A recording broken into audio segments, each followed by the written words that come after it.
Hey everyone, so today I want to talk about the new weapons that came into rotation in the shop, the Blackcliff Weapons, and sort of just go over a overview and just a sort of in-depth look as to what kind of weapons they are and how they work, and some interesting mechanics I found out while testing it out for the past few days. Just to tell this in advance, I am not going to be talking about any essential materials that you need to use for the weapon itself. I think that's something you could probably go look up yourself, and I'll be playing lots of like stats and stuff in this game, like from level 1 to 90 for attack base and the percents of the substats. So if it goes a little too fast, feel free to like stop the video and just to like look at the text and visuals a lot better and a lot easier for you. But because I'm gonna be pretty much talking pretty fast. So yeah. But with that, let's go ahead and start the video.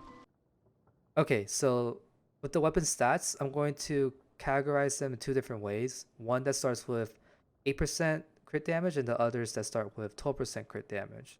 So first, let's talk about the 8% crit damage weapons. So these are going to be your swords and bows. And for these weapons, they start out with 44 base attack at level 1. And at level 90, they go all the way up to 565 attack. And with the crit damage from 8% at level 1, it goes to 36.8% at level 90. Next is the 12% crit damage weapons. These are going to be the Claymore, the Catalyst, and also the Pole Arms. And with these, the base attack starts at 42 at level 1 and goes all the way up to 510 attack at level 90. And with their 12% base crit damage at level 1, it goes all the way up to 55.1% crit damage at level 90. Okay, and then that's basically the basic stats of this. So let's go more into this actual skill of the weapon. Okay, so let's talk about the weapon skill. And at Refinement Rank 1, after defeating an opponent, attack is increased by 12% for 30 seconds. This effect has a maximum of 3 stacks, and the duration of each stack is independent of the others. So at rank 1, you start out at 12%, and as you rank it up all the way to 5, it increases by 3% each and ends at 24. So it goes from 12, 15, 18, 21, and 24 for rank 5. And for the skill, basically, you can have it up to 3 times. So if you're at rank 1, you'll have 12, and you get 12 each time you kill something. So if you kill 3 monsters, you'll get a max of 36% increase in attack. And as you keep going up to R5, you'll get 24 times 3, which is 72% max that's added to your current attack.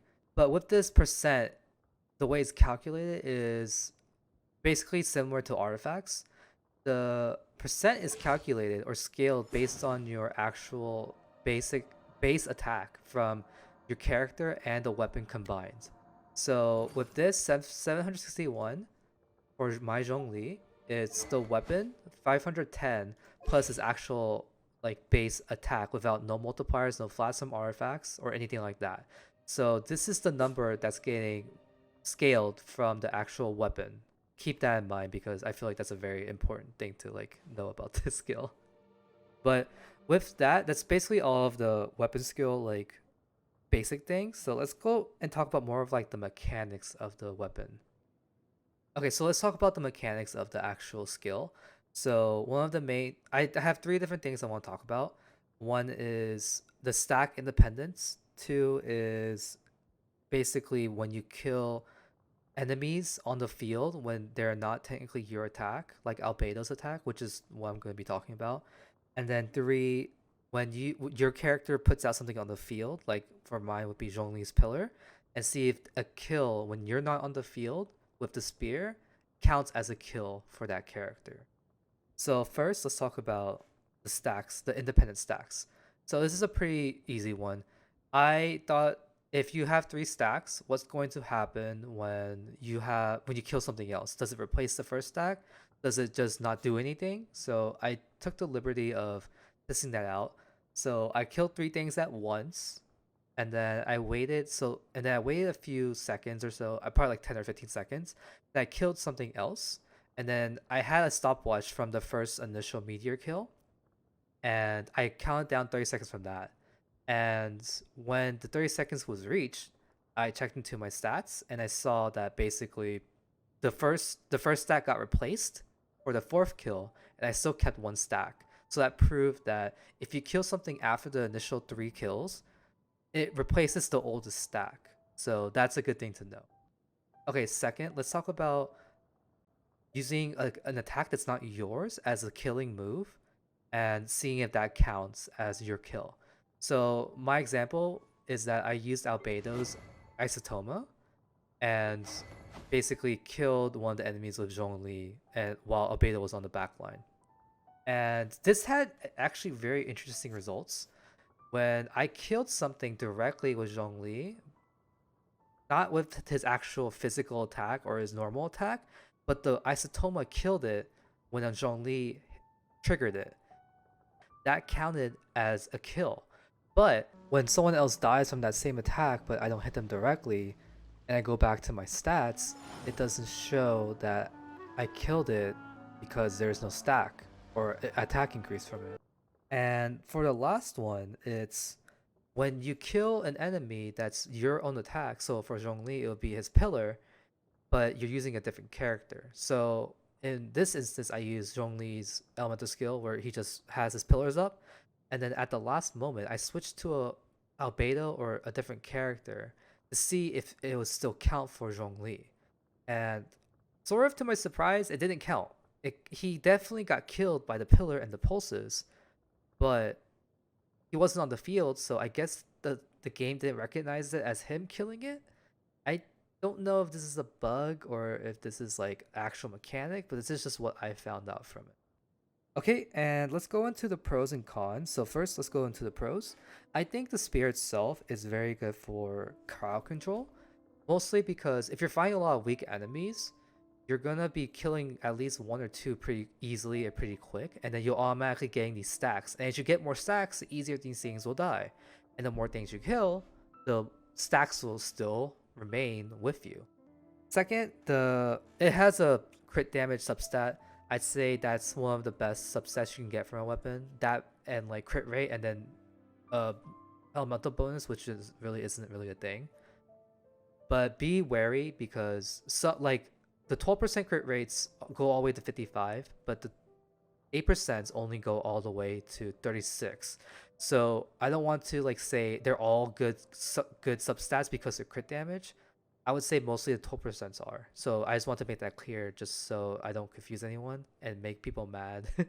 Okay, and then lastly, I think it's pretty good in Abyss because a lot of the stuff in Abyss, like you can clearly see which are going to be mobs and which are not, and you can coordinate when to use this weapon and not. Okay, with the cons, let's start with this is honestly a bad weapon for bosses.